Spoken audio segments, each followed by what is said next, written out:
الحمدللہ وحدہ والصلاة والسلام علی من لا نبی بعدہ اما بعد فوز باللہ من الشیطان الرجیم بسم اللہ الرحمن الرحیم۔ السلام علیکم ناظرین، صبح کی پرنور ساعتوں میں سعادت کی گھڑیوں میں پبلک نیوز ٹی وی چینل پر پروگرام صدائے قرآن لے کر ڈاکٹر محمد طاہر مصطفیٰ آپ کی خدمت میں حاضر۔ ناظرین کرام، آج پروگرام صدائے قرآن میں الحمدللہ رب العالمین سورہ النساء کا آغاز ہو رہا ہے اور پہلی 2 آیات آج ہمارا سبق ہیں۔ تو آئیے ناظرین کرام، سب سے پہلے آج کے سبق کی ہم تلاوت سماعت کرتے ہیں امام حرمین شریفین قاری عبدالرحمن السدیس کی آواز میں۔ بسم اللہ الرحمن الرحیم۔ لوگو اپنے رب سے ڈرو جس نے تمہیں ایک جان سے پیدا کیا اور اسی جان سے اس کا جوڑا بنایا اور پھر ان دونوں سے لاتعداد مرد اور عورتیں دنیا میں پھیلا دیں۔ لوگو اس اللہ سے ڈرو جس کا واسطہ دے کر تم ایک دوسرے سے اپنے حق مانگتے ہو اور رشتہ قرابت کے تعلقات کو بگاڑنے سے پرہیز کرو۔ بے شک اللہ تمہاری نگہبانی کر رہا ہے۔ اور یتیموں کے مال انہیں واپس کر دو اور پاکیزہ اموال کو برے یا خبیث اموال سے خلط ملط نہ کرو اور ان کے مال اپنے مال سے ملا کر نہ کھاؤ کیونکہ یہ بہت بڑا گناہ ہے۔ ناظرین کرام، یہ ہمارا آج کا سبق ہے پروگرام صدائے قرآن میں، اور جیسے میں نے عرض کیا ہے کہ آج الحمدللہ رب العالمین جو سفر ہم نے الحمد سے شروع کیا تھا، اس کے بعد سورہ بقرہ اور سورہ بقرہ کے بعد گزشتہ پروگرام میں سورہ آل عمران کا اختتام ہوا اور آج سورہ النساء شروع ہو رہی ہے۔ ناظرین کرام، میں نے بالکل ابتدا میں عرض کیا تھا کہ قرآن کریم کی صورتوں کے نام سمبولیکلی ہیں۔ مثلا پہلی صورت تھی الفاتحہ، تو الفاتحہ کے معنی ہیں کھولنے والی، اوپن کرنے والی۔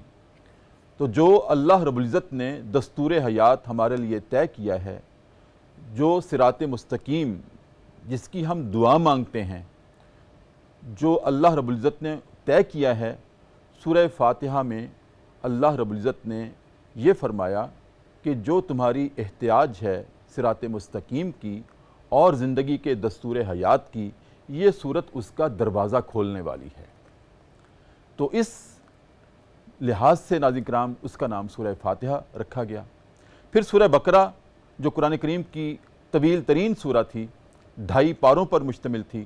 ناظرین کرام، میں نے عرض کیا تھا کہ بقرہ کے معنی گائے کے ہیں، اور اس کا ہرگز یہ مطلب نہیں تھا کہ ساری صورت میں گائے کی باتیں ہیں، نہیں، ایسا نہیں تھا، بلکہ ایک ایونٹ اس میں ذکر ہوا تھا کہ بنی اسرائیل کو اللہ رب العزت نے گائے ذبح کرنے کا حکم دیا تھا، اور اس واقعے کے تناظر میں اس کا نام سورہ بقرہ رکھا گیا۔ اس کے بعد سورہ آل عمران تھی، تو عمران ناظرین کرام حضرت عیسیٰ علیہ السلام کے نانا کا نام تھا، لہٰذا چونکہ ان کے خانوادے کا بطور خاص تذکرہ تھا اس صورت میں، لہٰذا اس کا نام آل عمران رکھا گیا۔ اور آج جس سورہ کا آغاز ہو رہا ہے وہ سورہ النساء ہے، اور نساء کے معنی خواتین ہیں، عورتیں ہیں۔ اس کا بھی ہرگز یہ مطلب نہیں ہے کہ ابتدا سے لے کر اختتام تک اس ساری صورت میں عورتوں کی باتیں ہیں، نہیں، بلکہ ناظرین کرام اس صورت میں خواتین کے یا عورتوں کے حقوق کو ترجیحی بنیادوں پر بیان کیا گیا ہے، اس لیے اس صورت کا نام النساء رکھا گیا۔ ناظرین کرام، سورہ نساء جو ہے، اس میں سب سے اولین جو مضمون شروع ہو رہا ہے وہ تو آج جس طرح ابتدا ہوئی کہ لوگو اپنے اس رب سے ڈرو جس نے تمہیں ایک جان سے پیدا کیا، پھر اس کا جوڑا بنایا، پھر اس سے اس کائنات میں، اس دنیا میں بے تحاشا مرد اور عورتیں پھیلا دیں، یہ آغاز ہے۔ اس کے بعد ناظرین کرام اس صورت میں پھر پسند کی شادی کرنے کی اجازت دی گئی، وہ بھی مضمون ہے۔ پھر وراثت کی تقسیم کے ضمن میں باقاعدہ حصے بڑی تفصیل سے بیان کیے گئے، دوسرے لفظوں میں وراثت کے قوانین کو بیان کیا گیا۔ پھر خاندان کی تنظیم کے اصول بیان کیے گئے اس صورت میں۔ پھر یتیموں کے حقوق کا تعین کیا گیا اس صورت میں۔ گھریلو جھگڑوں کی اصلاح کا طریقہ بھی بتلایا گیا اس صورت میں۔ پھر ناظرین کرام حدود کے علاوہ تعزیری قوانین کی بنیاد رکھی گئی، وہ بھی اس صورت میں مضامین میں شامل ہے۔ پھر ناظرین کرام شراب پر پابندی عائد کی گئی، پانی نہ ملے تو غسل اور وضو کی جگہ تیمم کی اجازت دی گئی، یہ بھی مضمون ہے سورہ النساء میں۔ اور پھر ناظرین کرام سفر کے دوران نماز کو قصر یعنی مختصر کرنے کی اجازت بھی اسی سورہ میں دی گئی۔ اس کے علاوہ ناظرین کرام آج کے سبق میں انسانی تخلیق کی بنیاد پہ بات کی گئی ہے کہ وہ کس طرح سے ہوئی۔ کائنات کے سب سے پہلے انسان، سب سے پہلے پیغمبر، سب سے پہلے نبی آدم علیہ السلام، ان کی تخلیق کیسے ہوئی، پھر اولاد آدم کی تخلیق کیسے ہوئی۔ ناظرین کرام یہ تمام مضامین سورہ نساء میں خاص طور پر، اور یہ جو ابتدا ہے انسانیت کی تخلیق کی بالتخصیص، یہ آج ہمارا موضوع ہے، آج ہمارا سبق ہے۔ تو ناظرین کرام آج کے سبق پر گفتگو کرنے کے لیے پروگرام صدائے قرآن میں میری دائیں جانب جو شخصیت تشریف فرما ہیں ناظرین کرام، وہ ہمارے ملک کا اثاثہ ہیں، ہماری ملت کا اثاثہ ہیں۔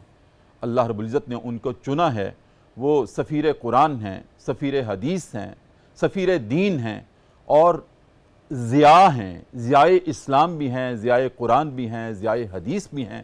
ناظرین کرام میری مراد ہے جناب علامہ سید ضیاء اللہ شاہ بخاری، اور آپ ناظرین کرام رکن ہیں اسلامی نظریاتی کونسل کے، اور عالم دین ہیں، خطیب ہیں، ادیب ہیں، اور چلتی پھرتی اللہ رب العزت کی طرف سے قال اللہ و قال رسول کی آواز ہے۔ آج ہمارے پروگرام کی زینت ہیں۔ السلام علیکم ورحمۃ اللہ شاہ صاحب۔ وعلیکم السلام ورحمۃ اللہ وبرکاتہ۔ ڈاکٹر صاحب سلامت رہیں آپ، بہت شکریہ، اللہ آپ کو اپنی حفاظت میں رکھے۔ بہت شکریہ۔ اور ناظرین کرام میری بائیں جانب بارگاہ رسالت مآب صلی اللہ علیہ وآلہ وسلم میں نذرانہ عقیدت پیش کرنے کے لیے ایک خوبصورت آواز صدائے قرآن میں پہلی مرتبہ تشریف لا رہے ہیں جناب حافظ محمد ابرار چشتی۔ اللہ رب العزت نے ان کی آواز کو بھی نبی کریم کی محبت سے آراستہ کیا ہے۔ آج پروگرام صدائے قرآن کی زینت ہیں۔ السلام علیکم ورحمۃ اللہ۔ وعلیکم السلام ورحمۃ اللہ۔ کیسے مزاج ہیں؟ ٹھیک ہے، الحمدللہ۔ بہت شکریہ آپ تشریف لائے۔ شاہ صاحب بہت شکریہ، سب سے پہلے آپ تشریف لائے، اور جب سائیوال سے آپ نے چلنا تھا تو میں نے درخواست کی تھی کہ 2 دن ہمارے پاس آپ نے آنا ہے، تو آپ نے میری درخواست کو قبول فرمایا، بہت شکریہ آپ کا۔ اور آپ پروگرام صدائے قرآن کی زینت ہیں، واقعتاً زینت ہیں، اور آپ کہکشاں ہیں ہمارے پروگرام کی۔ جب آپ تشریف لاتے ہیں تو رنگ اور روشنیاں پھیل جاتی ہیں۔ آپ کی محبت ہے ڈاکٹر صاحب۔ شاہ صاحب آج الحمدللہ جو سفر ہم نے الحمد سے شروع کیا تھا، آپ کی دعاؤں سے، آپ کی توجہ سے، آپ کی برکات سے، آپ کے فیضان سے، اور آپ جیسے جتنے بھی اہل علم آتے ہیں ان سب کی توجہ اور فیضان سے الحمدللہ ہم آج سورہ النساء کا آغاز کر رہے ہیں۔ اور سورہ النساء کا آغاز جیسے میں نے عرض کیا ہے کہ اللہ رب العزت نے اس حقیقت سے شروع کیا ہے کہ لوگوں اپنے رب سے ڈرو۔ یا ایھا الناس اتقوا ربکم الذی خلقکم من نفس واحدہ، کہ ہم نے آپ کو نفس واحدہ سے پیدا کیا ہے۔ نفس واحدہ آدم علیہ السلام ہیں، پھر ان سے ان کا جوڑا بنایا، پھر اس سے مرد اور عورتیں پھیلا دیں، یہ کلام اللہ ہے۔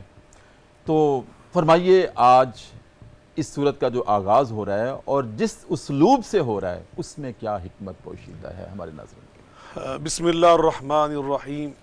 محترم جناب ڈاکٹر صاحب، اللہ آپ کو اور آپ کے ادارہ کو بہت ہی مزید عزت و شرف سے سرفرازے آمین کہ آپ صدائے قرآن کے پاکیزہ، روح پرور، ایمان افروز، بصیرت آمیز عنوان سے روزانہ ماشاءاللہ بابرکت صبح کا آغاز کرتے ہیں۔ ناظرین، سامعین آپ سے مستفید ہوتے ہیں۔ بلا شبہ آپ کا یہ پاکیزہ سفر جیسے ابھی آپ نے انٹرو میں ارشاد فرمایا سورہ نساء تک پہنچ چکا ہے، الحمدللہ، ہاں جی، اور یہ بہت ایک میں سمجھتا ہوں خوشی اور مسرت کی منزل ہے۔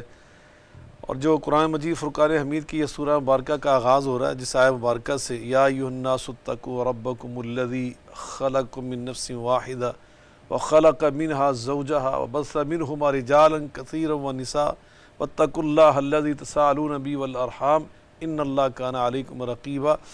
آپ اس کی اہمیت کا اندازہ یوں لگائیں کہ ہر خطبہ نکاح میں حضور نبی کریم علیہ السلام اس آیہ مبارکہ کی ضرور تلاوت فرماتے تھے۔ اچھا، سبحان اللہ، لازماً آپ اس کی تلاوت فرمایا کرتے، اور عموماً جب آپ خطبہ جمعہ بھی ارشاد فرماتے تو اس میں بھی آپ خطبہ مسرونہ کے جو آپ کے پاکیزہ الفاظ مبارکہ ان کے اندر بھی یہ 3 آیات جو تقوی والی ہیں نا، ان میں سے ایک آیہ مبارکہ سورہ نساء کی، اس کی آپ ضرور تلاوت فرمایا کرتے تھے۔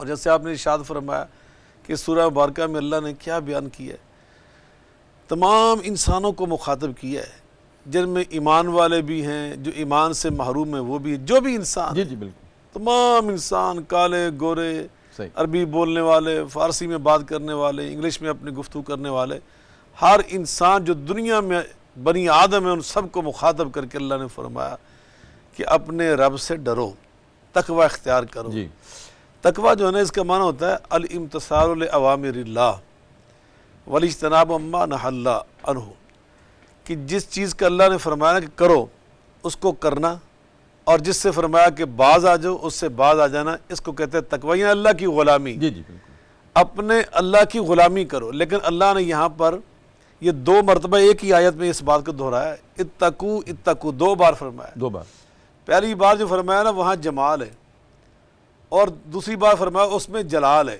اللہ، جمال یہ کہ اتقو ربکم، اپنے رب کی غلامی اختیار کرو، صحیح، یہ ہے جمال کہ سبحان تمہارا رب تمہیں پیدا کرنے والا، پالنے والا، ضروریات زندگی مہیا کرنے والا، اور پھر ساتھ فرمایا جو آپ نے انٹرو میں فرمایا کہ وہ تمہارا خالق بھی ہے، جی اور خالق بھی کیسا کہ تمہیں ایک باپ سے جس نے پیدا کیا اور ایک ماں سے پیدا کیا، جی بس منہما رجالا کثیرا ونساء۔ کیا میرے اللہ کی قدرت اور طاقت ذرا دیکھیے کہ ایک ماں باپ سے بے شمار اللہ فرماتے ہیں میں نے مرد اور عورتیں دنیا میں پھیلا دیے، آگے پھر نسل در نسل وہ سلسلہ چل پڑا۔ دوسرا ہے جلال کا اسلوب، اتقوا اللہ، یہ ہے اس میں جلالت ہے، جی اللہ جو ہے۔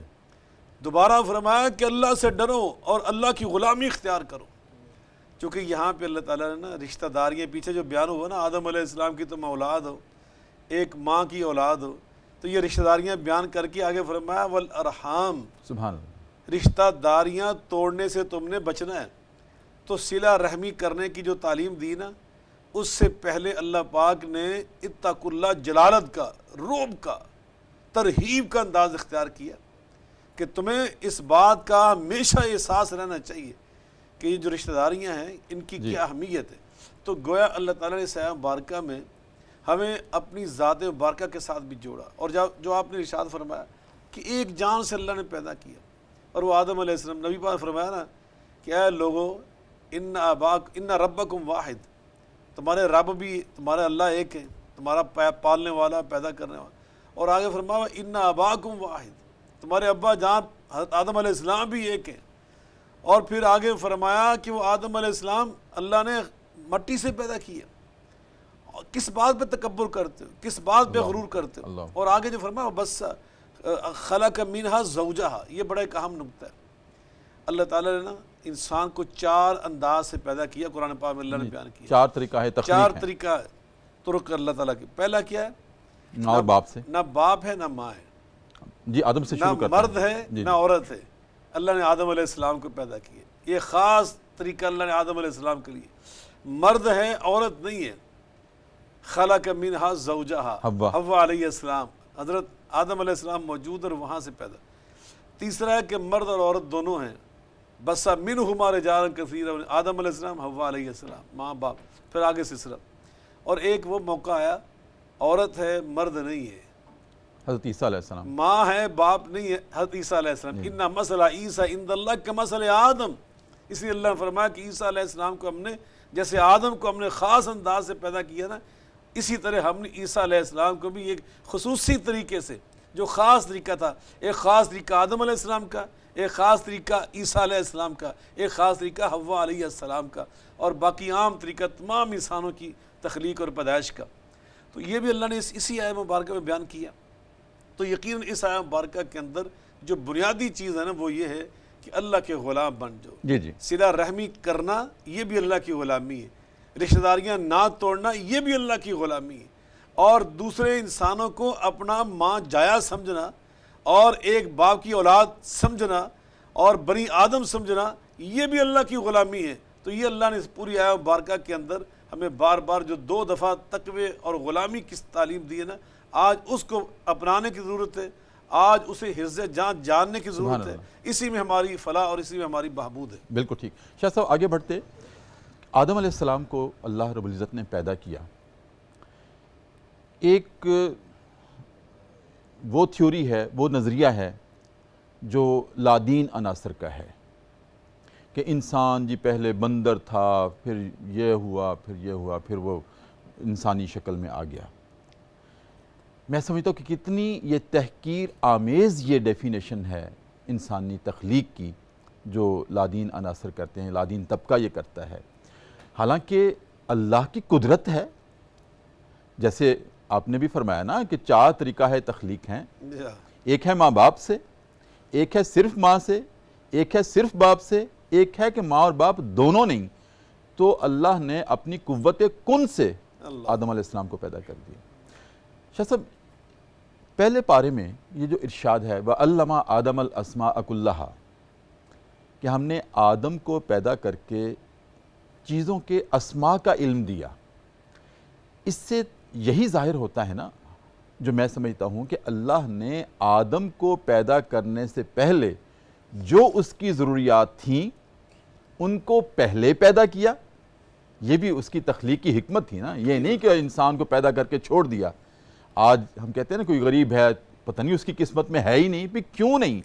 جو جان بھی دنیا میں آتی ہے اللہ اس کا رزق اور اس کی احتیاجات اور اس کی ضروریات پہلے پیدا کرتا ہے، پھر اس جان کو پیدا کرتا ہے۔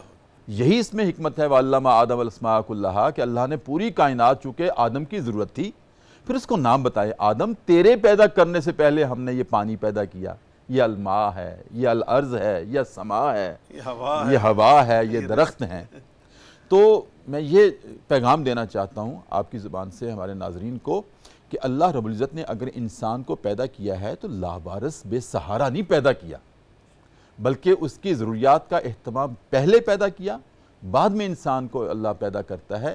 تو یہ جو ہم کہتے ہیں کہ پتہ نہیں میری تو قسمت میں غریبی غربت لکھی ہوئی ہے، میرے تو دن ہی پتہ نہیں کب پھرنے ہیں، یہ انسان ہیں جو ایک دوسرے کے حقوق کی حق تلفی کرتے ہیں۔ اللہ رب العزت کی ذات تو وہاب ہے، وہ تو عطا کرنے والی ہے، لینے والی نہیں ہے۔ تو دوسرا تھوڑا سا یہ بھی ارشاد فرما دیں کہ آدم علیہ السلام کی تخلیق پہ اگر ہم غور کریں تو یہ کس طرح وجود میں آئی تھی، اس کے بارے میں مفسرین کیا کہتے ہیں، کلام اللہ کیا کہتا ہے، یا کتب سماویہ کیا کہتی ہیں؟ دیکھیں جہاں تک تعلق ہے یہ نظریہ کہ حضرت آدم علیہ السلام یہ انسان جو ہے وہ وہاں سے چلتے چلتے جانوروں سے یہاں تک پہنچی، یہ تو بالکل جو اللہ نے انسان کی کرامت، عزت، ناموس، عظمت، بزرگی، برتری بیان کی وَلَقَدْ كَرَّمْنَا بَنِي آدم، ہاں جی، تو وہ اس کی یہ توہین ہے انسانیت کی۔ اللہ نے 4 قسمیں اٹھا کر فرمایا، 4 قسمیں اٹھا کر، وَالتِّينِ وَالزَّيْتُونِ وَطُورِ سِينِينَ وَهَٰذَا الْبَلَدِ الْأَمِينِ لَقَدْ خَلَقْنَا الْإِنسَانَ فِي أَحْسَنِ تَقْوِيمٍ۔ اللہ 4 قسمیں اٹھا کر فرما رہا کہ انسان کو تو ہم نے حسن دیا، سپرلیٹو ڈگری، احسن سپرلیٹو ڈگری، افعل التفضیل ہے کہ پوری اللہ کی مخلوق میں کوئی اتنے حسن والا ہے ہی نہیں۔ سبحان اللہ، آپ کی کون سی باتیں کرتے ہیں آپ؟ اور پھر جو آپ نے دوسری بات ارشاد فرمائی کہ اللہ تعالیٰ نے انسان کو بنا کر جیسے بڑی خوبصورت آپ نے احتیاجات جو تھی نا انسان کی ضروریات، اللہ تعالیٰ نے وہی ساتھ عطا کی۔ فرمایا خود اللہ قرآن میں فرماتے اللہ الذی خلقکم ثم رزقکم، خالق بھی اللہ ہے اور تمہیں رزق عطا کرنے والا بھی اللہ ہے، تمہارا جو جو تمہیں ضرورت ہے۔ دیکھیں انسان ماں کے شکم میں ہوتا ہے تو اس کو جو ضرورت ہوتی نا کون ضرورت پوری کرتا ہے؟ جب ماں کی گود میں آتا ہے، منہ میں دانت نہیں ہوتا، تو جو اس وقت اس کے وٹامن چاہیے، کیلشیم چاہیے، وہ ماں کی دودھ کی شکل میں اللہ تعالیٰ عطا کر دیتا ہے۔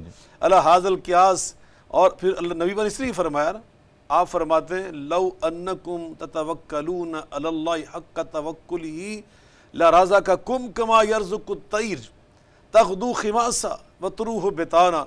فرمایا اگر تم اللہ پر توکل کرنا سیکھ جاؤ اور ایسا توکل کرنا سیکھ جاؤ جو اللہ پہ توکل کرنے کا حق ہے، تو پھر اللہ تمہیں اسی طرح رزق عطا فرمائے گا جیسے اللہ روزانہ پرندوں کو رزق عطا کرتا ہے۔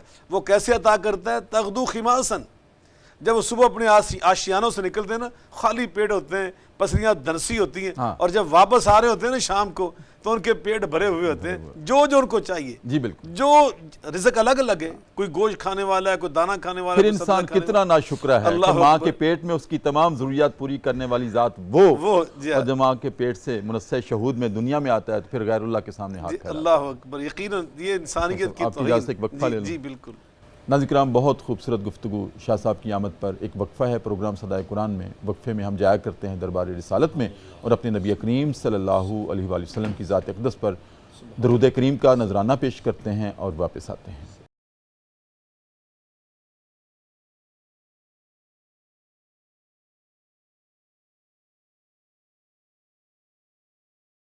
وقفے کے بعد ناظرین کرام دوبارہ آپ کی خدمت میں حاضر ہیں۔ صبح کی پرنور سے آتے ہیں، پبلک نیوز ٹی وی چینل ہے، ہمارا پروگرام ہے صدائے قرآن، جس میں آج الحمدللہ رب العالمین سورہ النساء کا آغاز ہوا ہے۔ اور ناظرین کرام، آج ہمارے مہمان ہیں جناب علامہ سید ضیاء اللہ شاہ بخاری۔ شاہ صاحب، اگلی آیت میں ارشاد ہے آج کے سبق میں کہ اس ذات سے ڈرو جس کا واسطہ دے کر تم ایک دوسرے سے اپنا حق مانگتے ہو۔ اس سے کیا مراد ہے؟ بلا شبہ جس میں اللہ فرماتے ہیں وَاتَّقُوا اللَّهَ الَّذِي تَسَاءَلُونَ بِهِ وَالْأَرْحَامَ، کہ بعض اوقات ایک مسلمان جب دوسرے مسلمان سے کوئی چیز مانگتا ہے نا تو اللہ کا واسطہ دے کر مانگتا ہے، جی جی، کہ تمہیں اللہ کا واسطہ ہے، یہ میرا حق مجھے دے دو، یا یہ میرے اوپر احسان کر دو، یا میرا یہ کام سنوار دو۔ تو اس طرح جب انسان کرتے ہیں تو فرمایا کہ وہ اللہ کہ جس کا نام تمہارے نزدیک اتنا محترم، مبارک، مقدس اور اہم ہے، اس اللہ کا حق ہے تمہارے اوپر کہ اس کے سچے غلام بھی بن کے دکھاؤ، کہ جو تمہارے اوپر اتنا مہربان ہے، خالق بھی ہے، رازق بھی ہے، تمہاری ساری ضروریات کا اہتمام اور انتظام کرنے والا اور تمہارا سارے نظام کو مدبر کرنے والا بھی ہے، تو وہ مدبر ہے وہ تمہارا، تو اس اللہ کے ساتھ تمہارا رشتہ بھی اس نوعیت کا ہے کہ تم تو قدم قدم پر اس کا نام کا واسطہ دے کر اپنے کام سنوارتے ہو صحیح، اور اپنی احتیاجات حاصل کرتے ہو۔ تو فرمایا پھر اس اللہ کا یہ حق ہے تمہارے اوپر کہ ڈرو بھی اس سے، اس اللہ کی سچی غلامی کر کے دکھاؤ، جو اس کے احکامات ہیں وہ پورے کرو، جن چیزوں سے اس نے روکا ہے اس سے باز آ جاؤ۔ یہ ہے اللہ کی سچی غلامی کہ جو اللہ کا حکم ہے اس پہ سر تسلیم میں خم کر دو، جیسے اللہ نے قرآن پاک میں ارشاد فرمایا جناب ابراہیم علیہ السلام کے بارے میں کہ ابراہیم علیہ السلام کا جو طرز زندگی تھا وہ کیا تھا، اذ قال له ربه اسلم قال اسلمت لرب العالمین، کہ اگر بخشے تو زے قسمت نہ بخشے تو شکایت، کیا سر تسلیم خم ہے جو مزاج یار میں آئے۔ اللہ کے سامنے ہر وقت انسان کا، ایک مسلمان کا جو سر ہے، مسلم کا تو مطلب ہی ہوتا ہے، مسلم اسی کہتے ہیں نا، اسلم قال اسلمت لرب العالمین، کہ اللہ کا فرما بردار، اس کا اطاعت گزار، اس کا سچا غلام، اللہ کی ہر بات کو ماننے والا۔ تو اللہ نے یہ فرمایا کہ جس اللہ کے نام کے واسطے دے کر قدم قدم پہ اپنے کام سنوارتے ہو، اس اللہ کا اپنے پر حق سمجھو کہ ہم نے اس کی غلامی بھی کر کے دکھا۔ بالکل ٹھیک۔ شاہ صاحب، آپ نے اپنی گفتگو میں بڑی خوبصورت بات کہی کہ یہ تو اللہ رب العزت کی عطا ہے، اس کی عنایت ہے، بخش دے یا نہ بخشے۔ اصل بات تو یہ ہے کہ سر تسلیم خم ہے جو مزاج یار میں آئے۔ ہمارا کام تو یہ ہے کہ اس کی ہر عطا پر اور ہر ادا پر سر تسلیم خم کر دیں۔ یہاں سے شاہ صاحب میرے ذہن میں ایک سوال آتا ہے، ہمارے ناظرین کے ذہن میں بھی آتا ہے، یہ جو اللہ نے بخشنا ہے، ہمیں مغفرت کرنی ہے، کیا یہ عبادات پہ کرنی ہے؟ یہ تو نبی پاک صلی اللہ علیہ وسلم نے اس کا جواب دیا ڈاکٹر صاحب۔ جی جی، آقا علیہ الصلوۃ والسلام فرماتے ہیں کہ جب اللہ بخشش فرمایا گا نا اپنے بندوں کی، وہ اپنی رحمت کے ساتھ، سبحان اللہ، بندوں کی نیکیوں کے ساتھ نہیں، نیکیوں کے ساتھ، ہاں، لیکن ان نیکیوں سے اور اللہ کی غلامی اور اطاعت سے بندہ اپنے آپ کے اس لائق ضرور بنانے کی کوشش کرتا ہے، کوالیفائی کر لیتا ہے یہ اس کی عطا کو حاصل کرنے کے لیے، اہلیت، سبحان کہ اللہ، اللہ اس پہ مہربان ہو جائے اور اس پہ اپنی رحمت نچھاور کر دے قیامت کے دن، تو یقیناً جو بخشش ہماری ہوگی نا اور جنت ہمیں ملے گی، وہ یقیناً اللہ کی رحمت سے۔ یہ عبادات، یہ اس کی اطاعت، یہ نبی کریم صلی اللہ علیہ وسلم کی اتباع، یہ وہ کوالیفیکیشن ہے اس دائرے میں داخل ہونے کے اس لیے، دائرے میں جن پہ اللہ کی رحمت نازل ہوگی اور اللہ کی رحمت شامل حال ہوگی اور ان کو بخشش کا پروانہ مل جائے گا۔ فَأَمَّا مَنْ أُوتِيَ كِتَابَهُ بِيَمِينِهِ، فیقول ہاؤ مقرؤ کتابیہ انی ظننت انی ملاق حسابیہ وہ فی عیشۃ راضیہ فی جنت عالیہ قطوفہا دانیہ، یقیناً وہ بڑی اونچی بہشتوں میں جائیں گے اور اللہ کے میوے اور پھل وہاں پہ مزے مزے سے کھائیں گے.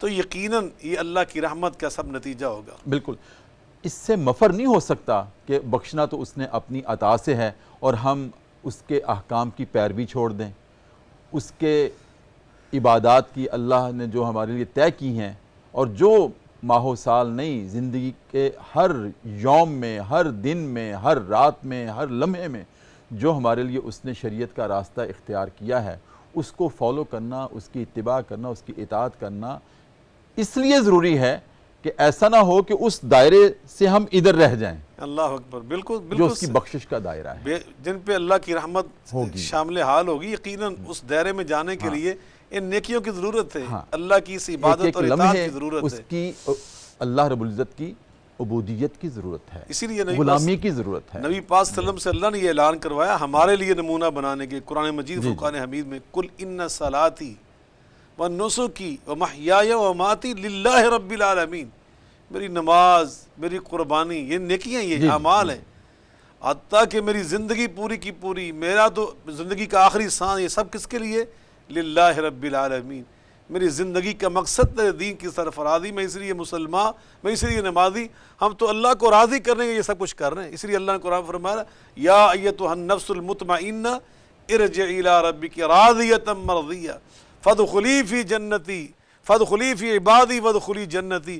اے وہ نفس جو مطمئن نفس ہے، جو اللہ کا سچا فرما بردار نفس ہے، بندہ غلام ہے، فرمایا اب تم میری طرف آ اس شان سے کہ تو اللہ سے راضی ہے اور اللہ تجھ سے راضی ہے.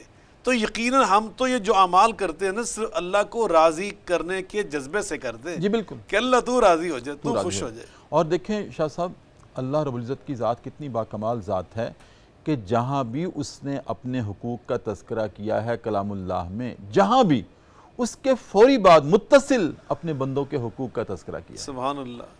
آغاز کلام اللہ ہے الف لام میم ذالک الکتاب لا ریب فیہ ھدی للمتقین الذین یؤمنون بالغیب ویقیمون الصلاۃ ومما رزقناہم ینفقون. نماز اپنے لیے ہے اور ساتھ ہی حکم دے دیا ومما رزقناہم ینفقون.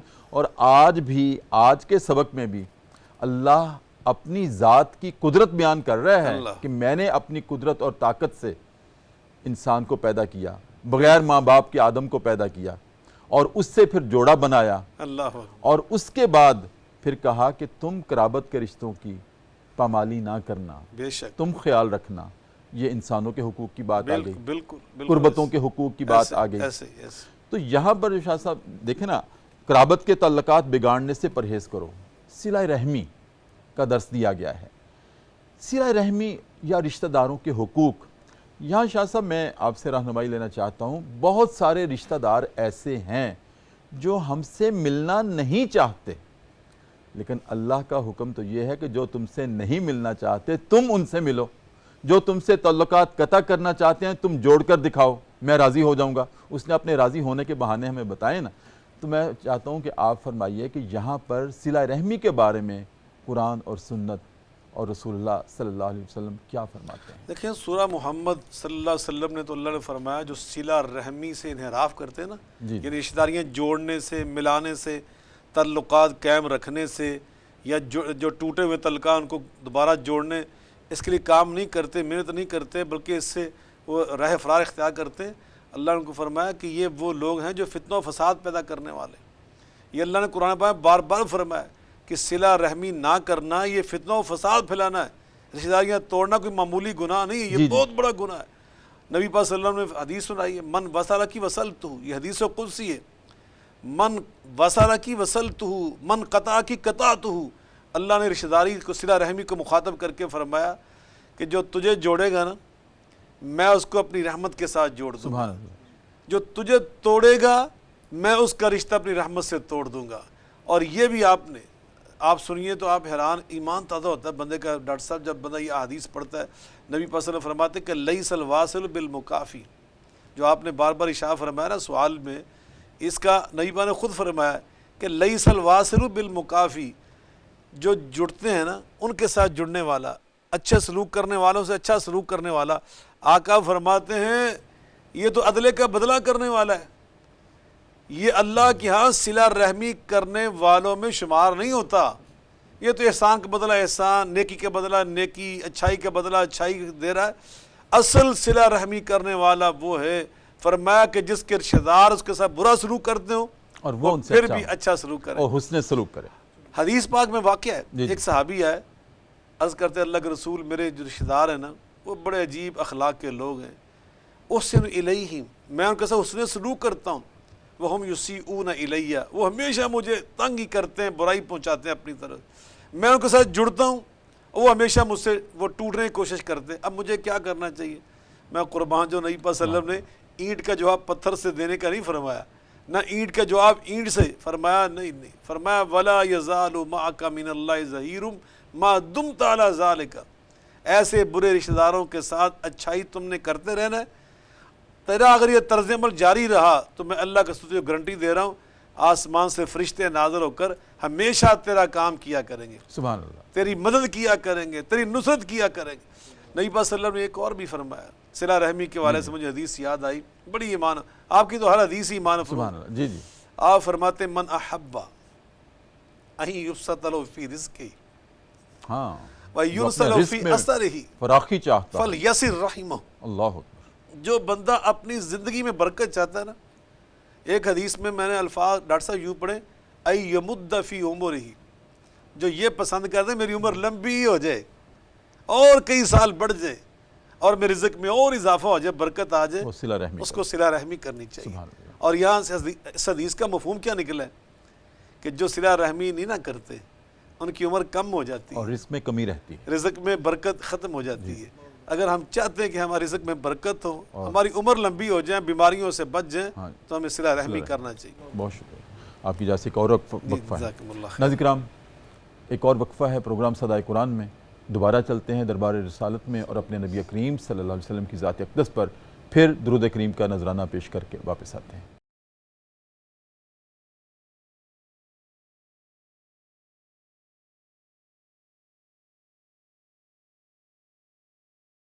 وقفے کے بعد ناظرین کرام دوبارہ آپ کی خدمت میں حاضر ہیں۔ صبح کی پر نور ساعتیں ہیں، پبلک نیوز ٹی وی چینل ہے، ہمارا پروگرام ہے صدائے قرآن، اور آج الحمدللہ رب العالمین آج کے پروگرام میں ناظرین کرام قرآن کریم کی سورہ النساء کا آغاز ہے۔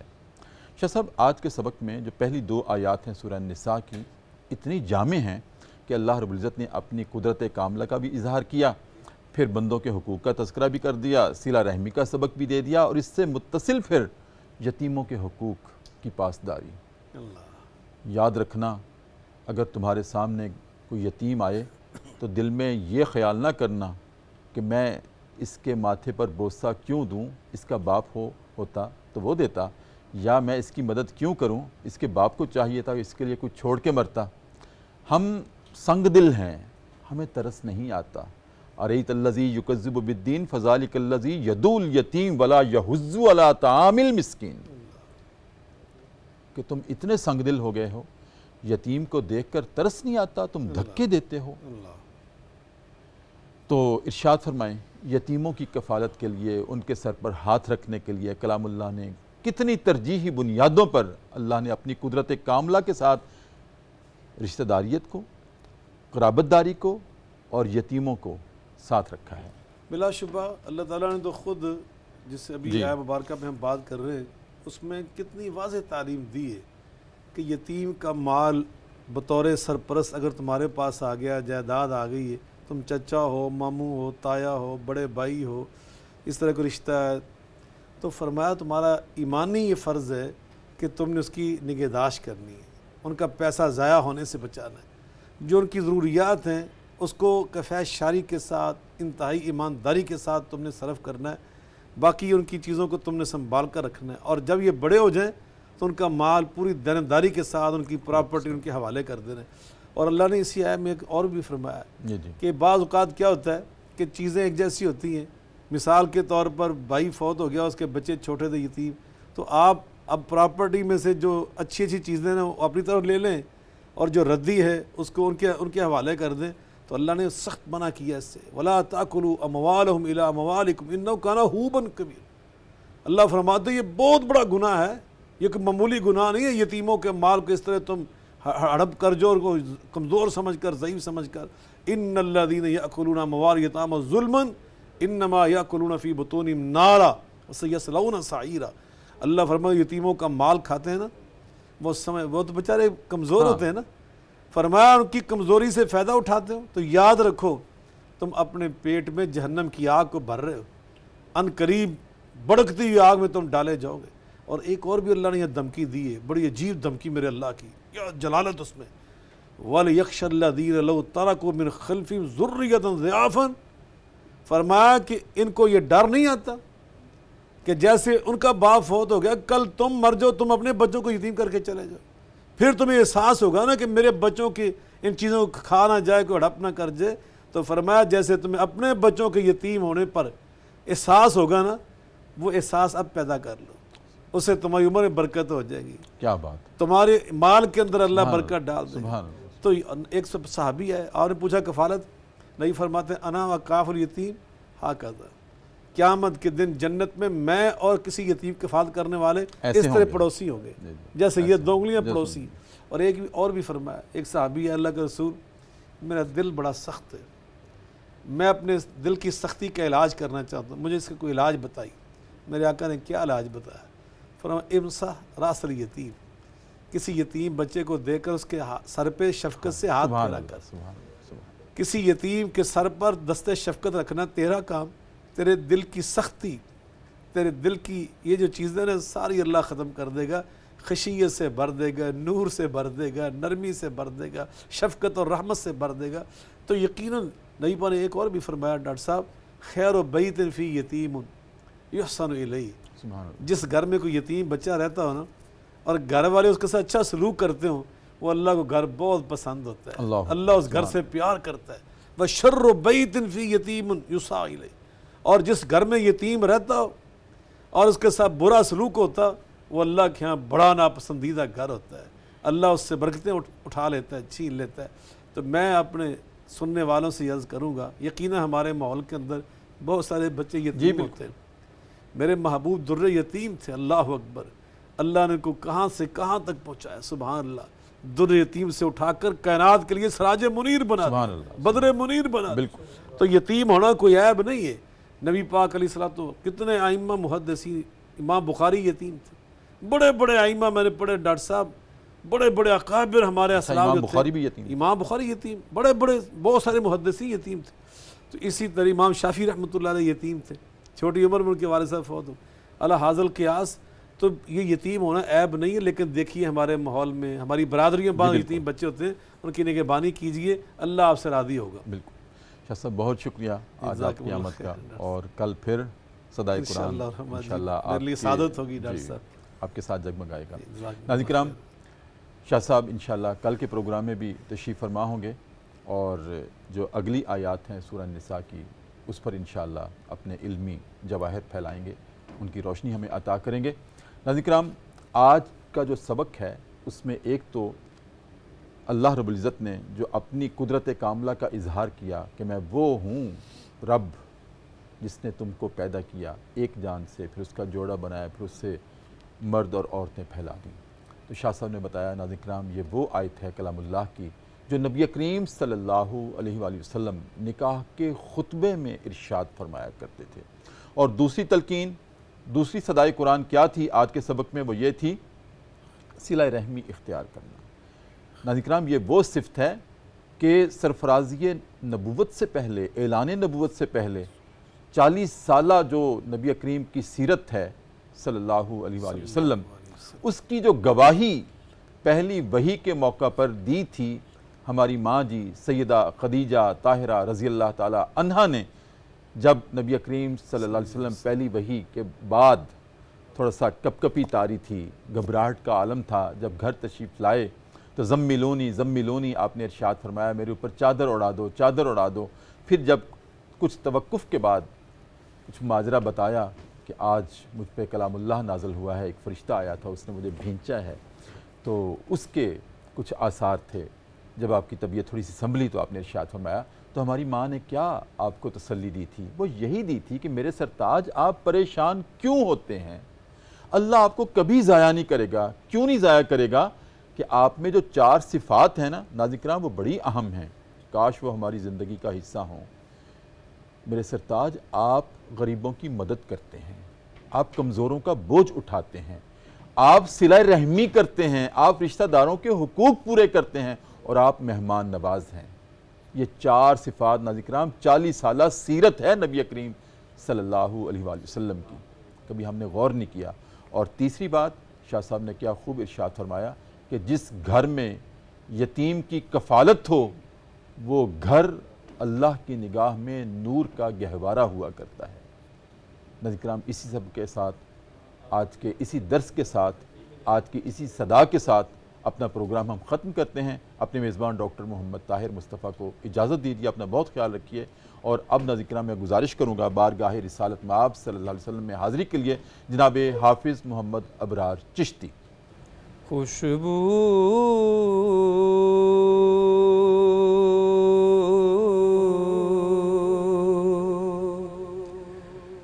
ہے دو عالم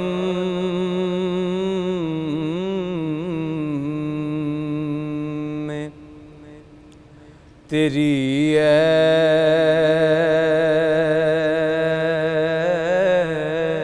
گلے چیدہ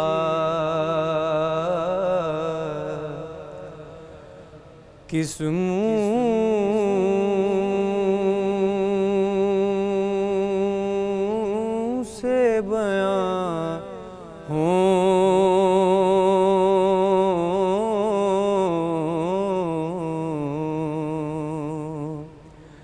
تیرے اوصاف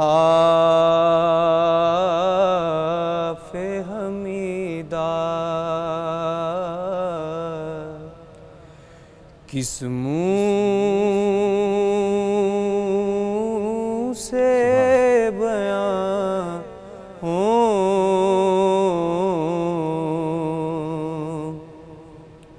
تیرے اوصاف حمیدہ تجھ سا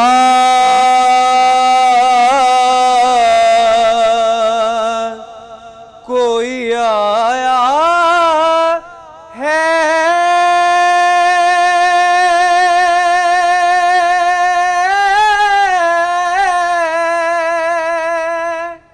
نہ آئے گا جہاں میں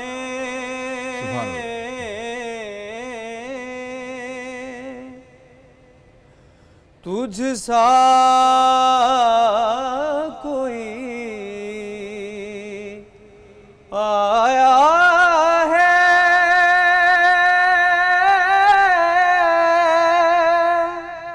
نہ آئے گا جہاں میں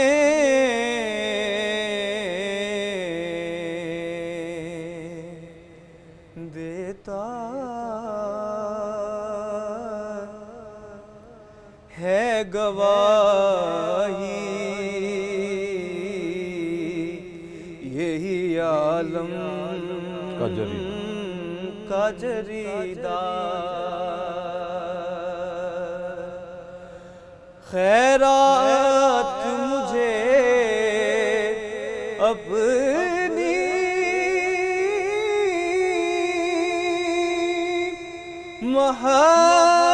محبت کی عطا کر